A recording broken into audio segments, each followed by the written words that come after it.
Alhamdulillah, kita kembali lagi dalam Assalamualaikum. Masya Allah, kita nak teruskan majlis ilmu kita di Assalamualaikum hari ini dengan tafsir maudu'i Jadilah Rabbani bukan Ramadani. Masya Allah, insya Allah bersama dengan saya sekarang ni di talian Skype bersama dengan Mudir Madrasah Al-Hikmah. Kita bersama dengan Ustaz Haji Muhammad Tarmizi Abdul Hamid. Assalamualaikum. Waalaikumsalam warahmatullahi wabarakatuh. Apa khabar Ustaz pagi ni? Baik, Alhamdulillah, sihat sejahtera adanya. Alhamdulillah, Masya Allah, Alhamdulillah. Jadi Ustaz kita dah berada dalam seminggu dalam bulan Syawal, dalam Aidilfitri ni Ustaz kan. Kita dah selesai melakukan ibadah pada bulan Ramadan. Mungkin Ustaz boleh terangkan sedikit kepada kami bagaimana kita nak kekal menjadi Ramadani tetapi bukan Rabani. Bagaimana kita nak kekal menjadi Rabani tetapi bukan Ramadani Ustaz? Ya, Alhamdulillah. Assalamualaikum warahmatullahi wabarakatuh. Perkataan Rabbaniyin ini adalah kalimah dalam Quran. Masya Allah. Walakin kunu Rabbaniyina bima kuntum tu'allimunal kitaba wa bima kuntum tadrusun. Malah hendaklah kamu menjadi orang-orang Rabbani.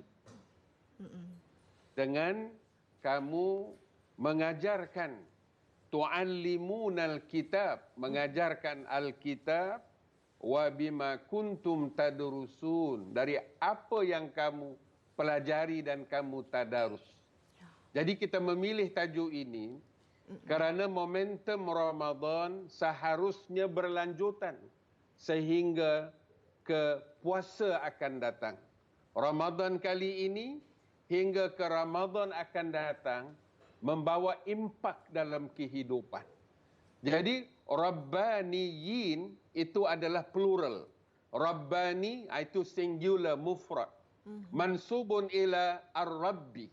Jadi Rabbani itu dikaitkan dengan ar-Rabb. Ar-Rabb itu kembali kepada Allah Subhanahu wa taala. Jadi Rabbaniyin atau singularnya Rabbani adalah orang-orang yang mengamalkan, yang mempunyai kaitan sebagai hamba Allah Subhanahu wa taala dalam bentuk ketaatan, gaya hidupnya bukan hanya terbatas dalam bulan Ramadan. Walaupun Ramadan ada keistimewaan, ada specialtinya Ramadan. Iaitu kegairahan beribadah itu ternyata. Tetapi jangan kita biarkan momentum Ramadan itu berakhir dengan hari raya. Tetapi kita teruskan. Walaupun ada ibadah Ramadan, tidak ada pada bulan lain seperti tarawih. Tetapi tilawatil Quran, tadarus, itu boleh diteruskan.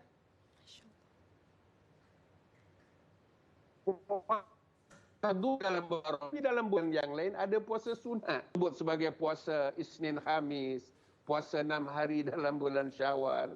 Jadi ini masih boleh kita teruskan. Kerana momentum Ramadan ini bukan saja untuk bulan Syawal. Betul. Tetapi hingga Ramadan akan datang. Jadi artinya tempohnya 11 bulan. Jadi kerana itu kita membincangkan untuk kita meneruskan momentum Ramadan kali ini, maka perlu ada sifat Rabbani dalam diri kita sebagai seorang yang beriman, yang beramal sepanjang Ramadan yang lalu. Supaya impaknya dalam kehidupan ini memberi kesan. Kerana Rasul SAW bersabda, Ittaqillaha haithuma kunta. Bertakwalah kamu kepada Allah di mana saja kamu berada. Bukan hanya bulan Syawal. Ya, bulan Ramadan sudah berlalu. Sekarang berada dalam bulan Syawal. Jadi takwa itu mestilah berlanjutan. Maka di sinilah datang apa yang disebut cara nak mengekalkan Rabbani itu ialah wa bima kuntum tu'allimunal kitab, dengan kamu mengajarkan Alkitab, wa bima kuntum tadrusun, dari apa yang kamu telah baca atau tadarus sepanjang Ramadan itu. Jadi kalau pemahaman kita itu terbatas dalam bulan Ramadan, jadi 11 bulan yang akan datang ini merupakan satu peluang kepada kita yang disebut ciri-ciri Rabbani yang timbulkan tadi. Okay, Masya Allah, itu dia antara penjelasan kan daripada Ustaz berkaitan dengan apa itu Rabbani, apa itu Ramadani kan. Jadi Masya Allah Ustaz, dan bagaimana kita nak kekalkan seperti telah diperjelaskan. Jadi mungkin Ustaz boleh kongsikan kepada kami Ustaz. Sudah pastinya kita sebagai umat Islam, kita sebagai hamba Allah Subhanahu Wa Taala, dan panduan ataupun idola kita adalah para rasul Nabi Muhammad sallallahu alaihi wasallam. Jadi bagaimana kita boleh mencontohi, mungkin Ustaz boleh kongsikan cerita-cerita berkaitan Nabi dan juga para sahabat dalam mereka mengekalkan kata momentum mereka walaupun dalam bulan Ramadan, walaupun bulan Ramadan telah berakhir, tapi dapat meneruskan hingga hari-hari yang seterusnya Ustaz. Ya, sebagai Nabi, baginda adalah juga manusia. Ya. Satu ketika dikunjungi oleh orang-orang Kristian daripada Najran, datang bertemu dengan Nabi dalam proses dakwah. Masya Allah. Lalu mereka bertanya kepada Rasulullah, apakah kami perlu sujud kepada engkau? Kerana bagi orang Yahudi, Tuhan mereka adalah waqalatil yahudu Uzairun ibnullah. Tuhan mereka ialah manusia yang bernama Uzair, iaitu sebagai ibnullah, anak Tuhan, anak Allah. Waqalatin nasara al-masih. Bagi orang Kristian, mereka mengatakan Al-Masihu Ibnullah, iaitu Isa Jesus itu adalah anak Allah, anak Tuhan. Jadi apakah kami perlu menyembah engkau, wahai Muhammad? Lalu kata Nabi, tidak.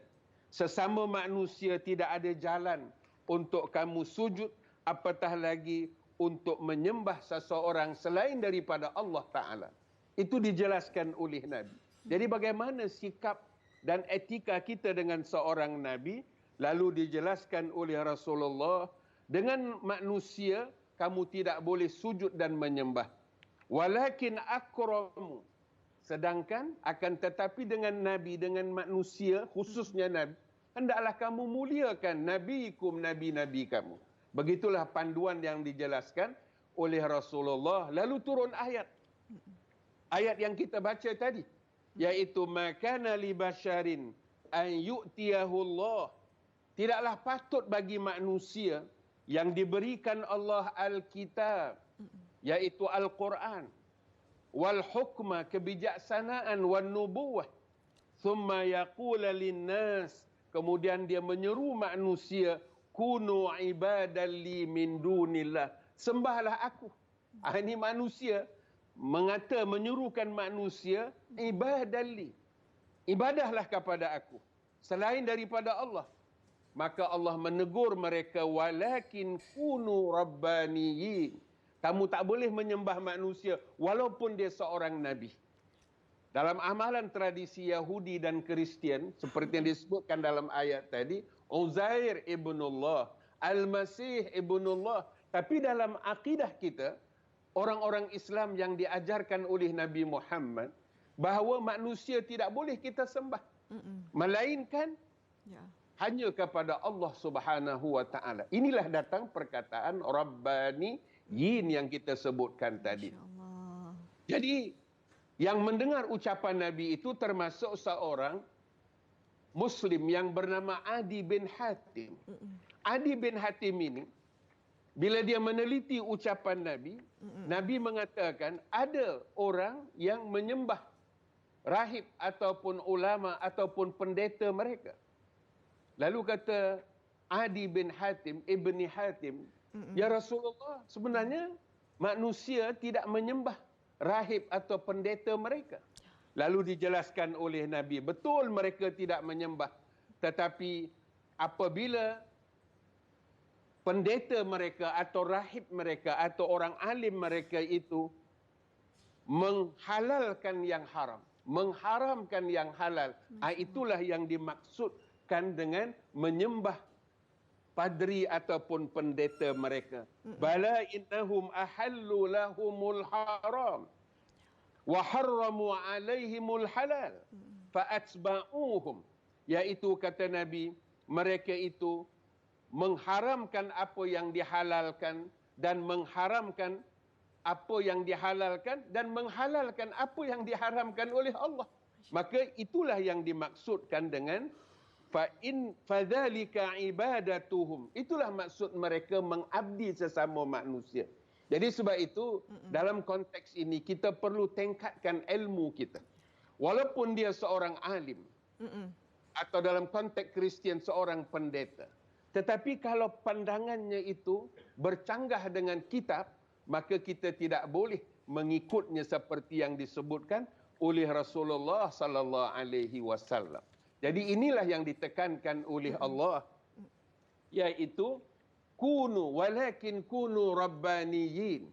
Jadi ciri rabbaniyin itu ialah kamu mengajarkan Alkitab dari apa yang kamu pelajari daripadanya.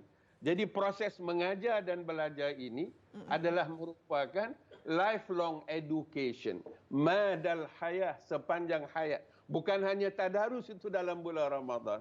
Syawal hingga Sya'ban akan datang, kita terus mempelajari kitab Allah Subhanahu wa taala. Masya-Allah, Allahu akbar, itu dia kan. Masya-Allah, kita akan teruskan lagi bersama dengan Ustaz, insya-Allah. Kita akan berehat dulu seketika dan sekembali nanti kita nak tahu berkaitan dengan kompleks pendidikan al-ummah. Kita rehat dulu seketika, insya-Allah kembali lagi selepas ini.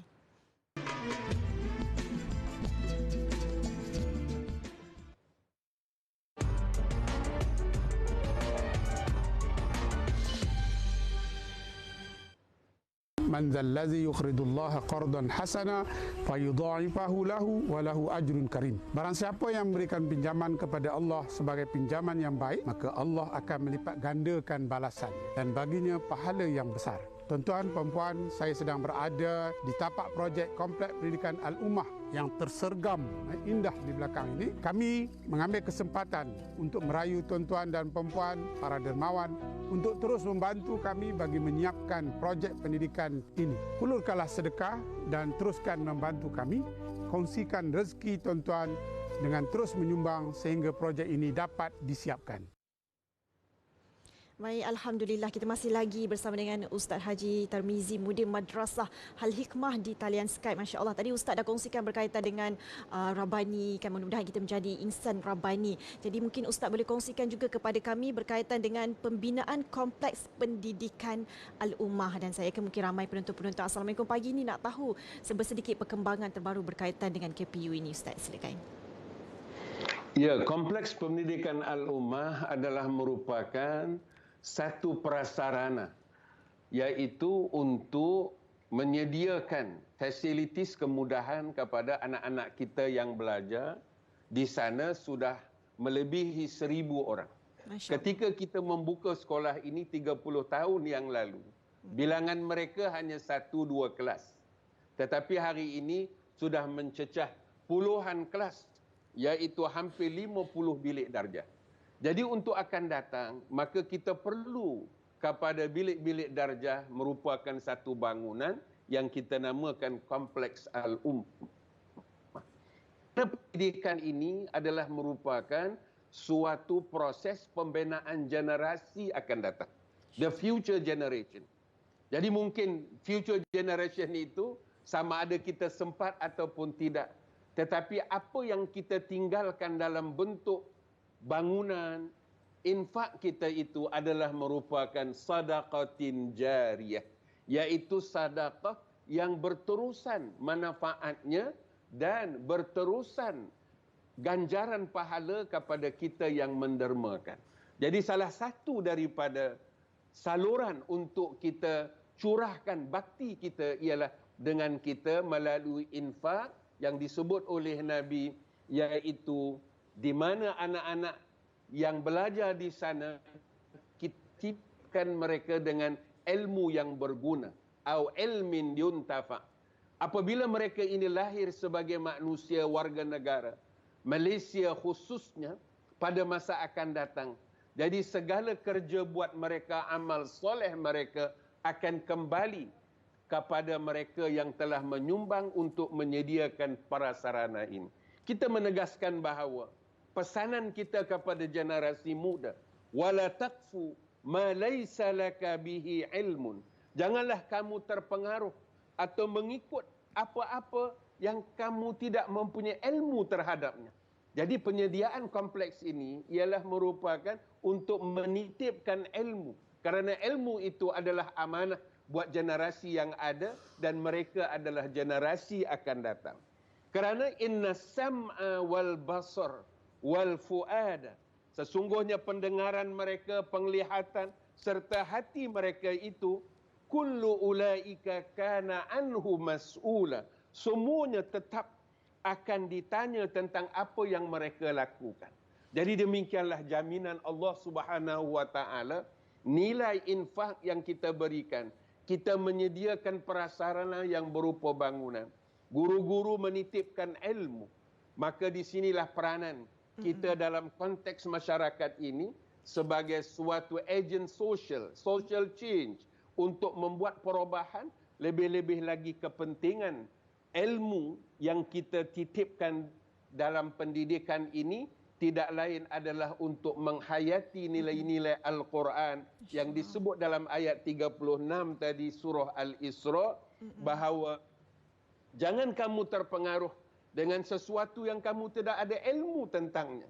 Sebab pengaruh persekitaran itu sangat besar. Kalau pengaruh itu adalah pengaruh yang positif, seperti peranan oleh TV Al-Hijrah sebagai contoh, alhamdulillah. Tetapi kita tak boleh juga nak membendung yang lain, melainkan dengan kekuatan ilmu. Inna sam'a wal basar wal fuada kullu ulaika kana anhu mas'ula. Inilah merupakan benteng. Untuk generasi akan datang, kita siapkan mereka dengan ilmu pengetahuan supaya kita yang diberikan amanah oleh Allah Ta'ala ini ada sedikit sebanyak lebihan harta kepada kita, maka kita terus berkorban sehinggalah ke garis penamat seperti yang disebut oleh Nabi, in qamatis sa'ah. Kalaulah hari kiamat itu sudah hampir, wa bi yadi ahadikum fasila, di tangan kamu ada benih, ada anak pokok.